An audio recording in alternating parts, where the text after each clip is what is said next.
Vicki Payne. Welcome to my stained glass studio. Jewelry design is one of the most anything-goes art forms you can find. Jewelry is made out of plastic, wood, fabric, and now glass. What could be more fun or spontaneous than creating little glass arts to wear? Join us today as we learn to make our own glass jewelry. Jewelry with. Some of the nicest pins are made by freeform, taking scraps and assembling them together. But if you're trying to make a pair of earrings like we're making today, it's nice if you have a paper template or pattern to work with, especially for triangular shapes, because they have to be reversed so that they will match when you're through with them. I cut a little triangle out of a piece of paper. I labeled one side left and one side right. This way, when I cut it out, I won't get confused. I'm going to use two-sided tape, put it right down onto my pattern. This will help me hold this in place while I'm cutting. And you want to select on your glass scraps just the right coloring, the area that you want to work with. And I'm going to take advantage of an already straight line across the top and tape my pattern down right there. Put on your safety glasses. Always remember to wear those safety glasses whenever you're working with your glass. And I'm going to use an oil cutter and then just go right along that paper pattern, right along the edge, and break that. And I'm going to use a small foil on these. I'm just going to use a 3/16 foil. I'm going to center this piece of glass right in the middle of my foil and go all the way around the glass.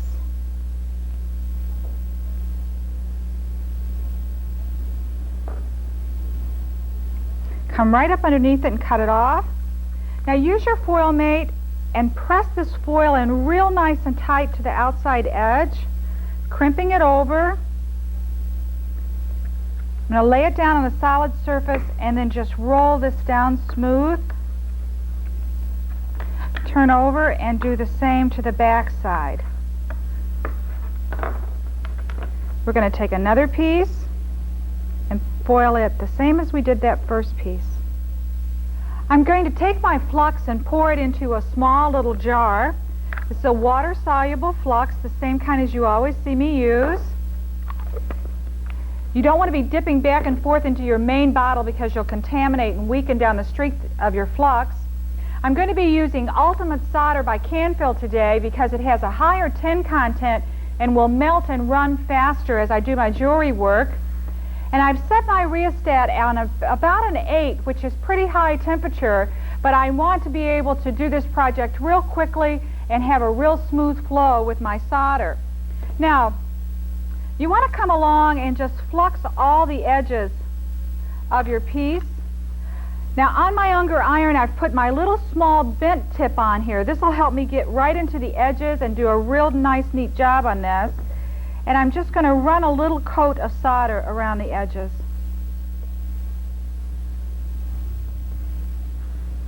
This gives more strength to the foil. If you don't solder it, if you just leave it plain, it can peel off kind of easily. So by putting a thin coat of solder on, we give it some more strength, and that's real important.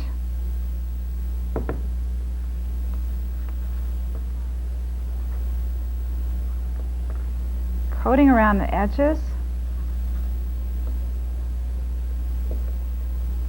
Okay, I'm going to put on my gloves now because these pieces are real small and I'm going to have to hold them up and solder the edges of them. They are hot and I don't want to burn my fingers, so I'm going to coat the edges. Wind off some solder so that you can make it stand right up so that it's easy for you to get to. And I'm just going to build up these edges. See how I'm turning my iron tip over on its side? That lets me do a really good job on these edges. Turn over and do the other side. Now this is going to give me a nice rounded edge to this. Don't be afraid that you're putting too much solder on it. Do all three sides. Be sure that the corners are well covered. Not go back and just touch them up a little bit. Let's do the next one. Now we have our pieces cleaned off. And I'm going to take copper patina and pour a little bit out into the lid because just like my flux, I don't want to be dipping back and forth. I'm going to take a Q-tip and I'm going to put one of my gloves back on because I don't want to get the patina on my fingers. It'll sometimes stain them. See how that turns out a nice coppery color? This pink spectrum glass with this copper tone I think is just really beautiful. So I didn't want to leave it a silver tone. And now I'm going to polish these up. You want to let this patina dry for just a couple of minutes and then take a good glass polish and metal polish and put a buff finish on this at this stage. This piece was patinaed and not polished. This one was polished after we patinaed it. See the difference? It's the polishing that brings that copper patina up to a nice brilliant color. There's also a little trick I want to share with you today to keep your jewelry this nice coppery tone after you've polished it. You just want to use some clear nail polish and go along and coat the edges of your piece of jewelry. Now, if you are not going to be sealing your jewelry like I am, you want to be sure that you use lead-free solder because we wouldn't want the lead up next to our skin. We're just going to go along and coat this edge. Make sure that you get all the edges on it. And then I'm going to take a little bit of beeswax, stick it to the back of this, and put it over on the counter. That beeswax will hold it up while the edges dry for me, and I won't have to worry about it sticking to a surface. Now, just like in our pieces that we looked at earlier, these are accented with a jewel and with some nice iridized glass. I've selected some Spectrum Crystal Ice today. See how that sparkles in those colors? It'll be great to accent our jewelry with. And I'm going to cut off just a thin little strip of it. Now, don't be frustrated if you can't get a nice, long, thin strip cut because it doesn't matter how long it is. We're just using it as small accents. Cut a strip down the side and break that off. Remember, when you're trying to cut a small, thin stripe of glass, that you can only cut glass successfully twice as thick this way as it is this way. So if you're working with a 16th inch thick piece of glass, an 1/8 inch strip is about as narrow as you want to try to cut. Now that we have these pieces, I'm just going to cut one off at that direction and cut another piece nice and short in that area to use for our two accent pieces. And if you'll notice here on the table, I have a whole array of different glass jewels that I can choose from. Now, jewels used to be very expensive to work with, but there are a lot of them now that are very affordable. These are all from my Vic's Crafts jewel kits, and I'm sure that you'll find something in here that you would like to use. Let's select one of these little pink pieces, and with our two stripes of Spectrum and this piece, we should be able to make a nice pair of earrings. I'm going to glue my jewels on with 330 epoxy. I'm going to use a scrap piece of glass. And when you work with epoxies, it's real important that you follow the directions and use equal amounts of a two-part system like we're working with today. Squeeze out two little dots of glue so that you can tell whether or not they're equal in size. I want to be sure that this glue is well mixed, and I don't want to mix up more glue than I can use in about 2 or 3 minutes or it'll start to set up on me. Use a pair of tweezers, pick up your glass, and just pass it through the glue and place it where you want it on your main glass piece. The same for the little one. Now we're going to place the jewel on there, and it'll be easier for us to work with if we'll put the glue onto the glass and then position our jewel onto it. There. We can make any kinds of adjustments that we want for just a couple of minutes, and then we're going to leave it alone and let it set up and dry. Now, we can't put our earring back on yet because this isn't set yet, so we'll have to wait and come back and do that in a couple of minutes. Black and silver are all the fashion rage for accessories this season, and the more the sparkle, the better. I'm going to combine glass and acrylic jewels and beads for our next pair of earrings. This little black pair uses glass, little small plastic beads, and an acrylic jewel to set it off and keep the pair lightweight. Now, we started out exactly the same as we did for the pink pair of earrings. I made a template, a triangle shape, and I cut out 2 pieces of black smooth spectrum glass. I went along the edges and tinned the edge, but I did not build up on this outside edge like we did on the pink pair. I want to keep this nice and low and flat so that when I put my beads on, it won't interfere. I also added a little X to the back of my jewelry. This particular piece of glass is real easy to confuse the front and the back, so if you'll put an X on it, you won't have any problems. Now I need to string my beads so that I can attach them to my glass jewelry. Because these are plastic, they won't solder. So instead, I need to use a piece of copper wire and just string them onto the wire. It's easier if you'll leave these on the string and then you can just slide the wire right up through the beads as you go. Makes it much easier to put them on. We just want to continue to string these beads right along the wire until we have a piece that is 4.5 inches long. I'm going to take a small amount of solder and just hold that right up against it and tack solder it in place. Simple as that. Now, slide these beads all the way down right up against the solder tack, hold them in place, and bend that across the corner, just in that fashion. Now you want to be sure you have a loop at the other end of your wire. As you go bending around, your beads will just start rolling off. Put a little bit of flux there, a little solder, and just tack it in place right on the corner. Now, slide your beads back up so that they make contact with that edge. Bend them around this corner. Keep them nice and close to your side. Bring it around, a little bit more flux. Tack in place. And come right on around and do the same thing on this side. If you need to loosen up the end so you have a little bit more wire to work with, go right ahead, but don't forget to bend it back. You might want to count the beads to be sure that you have equal amounts on both sides. Hold that in place.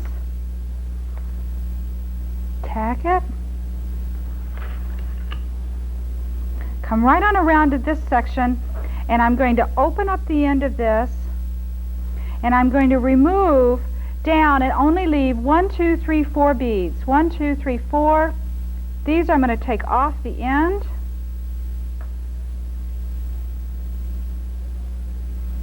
Straighten out the wire. Slide those right off onto the counter. Flux that. Bend it down in place.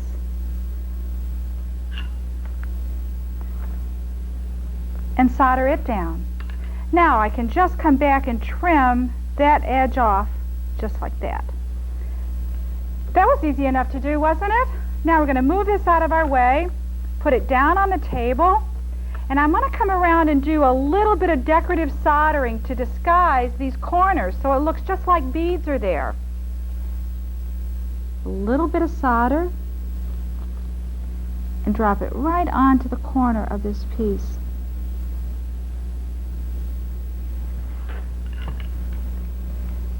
Once I'm through with this portion of my work, I want to clean this up real well before I get ready to put my acrylic jewel on.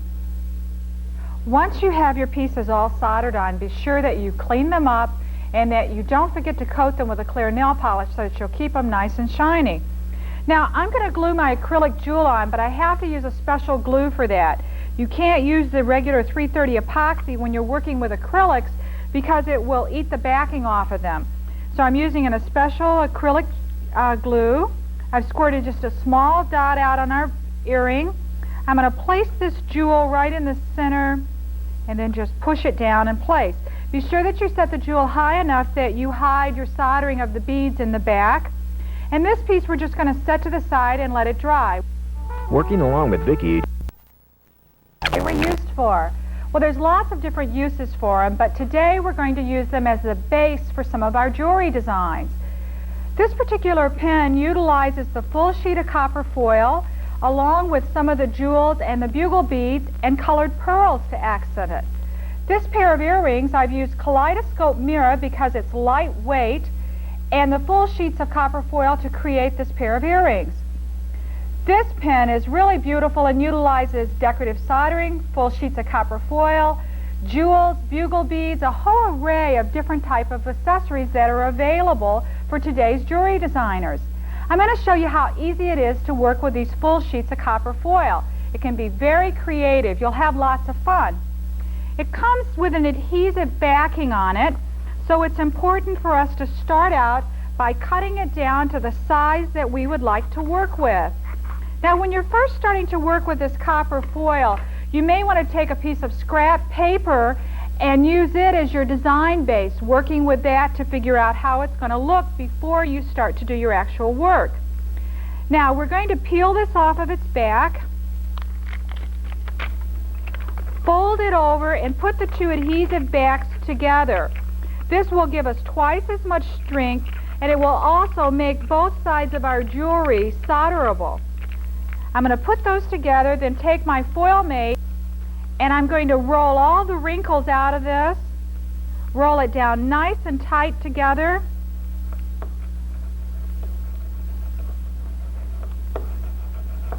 Now, to be sure that I don't have any adhesive around the outside edges, I'm going to take my scissors and just cut a little scallop design around the edges of this.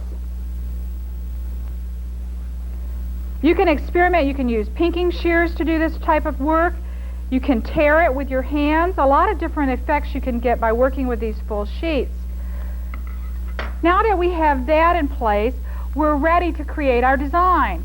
Now, this is real pliable. You can just bend it and fold it to get the look that you want to work with. Once you're happy with it, you'll be ready to solder it and coat it with a thin coat of solder. It's real easy to do. We're just going to flux this edge.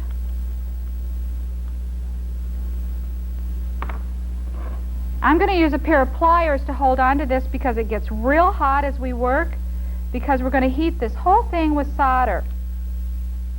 Just drop a bunch of it onto the surface and then spread it out. You want your iron to be turned up really high. And again, I'm using this little bent tip on my iron so that I can get into all of these little spots around on the foil.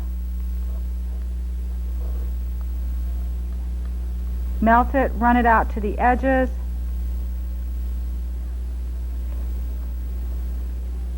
Try and keep it nice and smooth at this stage. Now, we can add different looks to it as we go along, but right now we just want to coat the surface so that it's all nice and silvery.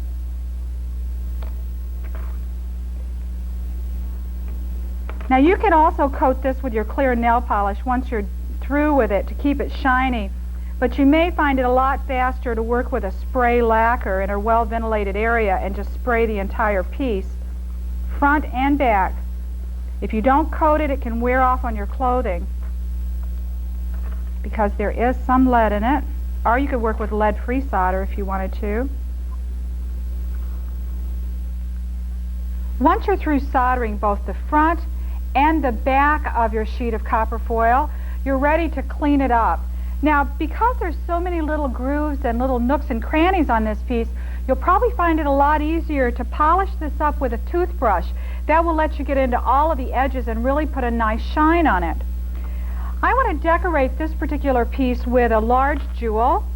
I put copper foil around the outside edges and tinned it just like we did on our original pink and black pair of jewelry we made today.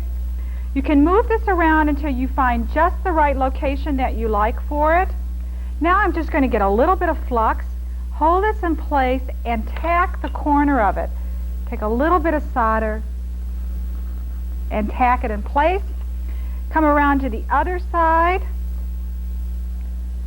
Anywhere that it makes contact with this base sheet, because this is all metal, it's really easy to attach things to this. Solder it there. Add a little bit more solder. And make sure that it's on nice and secure. Now then, I can accent this piece. I could leave it just like it is, or I could add lots of more pieces to it. I want to give you just a few tips about how to put your earring backs and your pin backs onto your jewelry so they'll stay on. First of all, when you get ready to glue on your earring or pin backs, you need to make sure that your glass piece is perfectly level. If you glue your backing on and it's at an angle, it will just slide downhill. We're going to use some layout blocks on our Homosoap surface as a little brace. We're going to set these pieces right up on top of it, and now the piece will be level, and we can put our back on and wait for it to set up, and it will stay nice and level for us. I'm using 330 epoxy, just like we used before. I've mixed it together. I'm taking my pierced earring back, and I'm going to pass it through the glue, making sure that I get a lot of glue onto that back. Then position it toward the top of your earring so that it won't flop forward, and be sure that it's right in the center. Make sure that both of these line up and match real well. Then you want to let these set and dry at least overnight so that they'll have a real good strong bond. All of these jewelry designs and many more are all available in my new jewelry book. And I hope the next time you're caught without anything to wear, you'll make it yourself out of glass.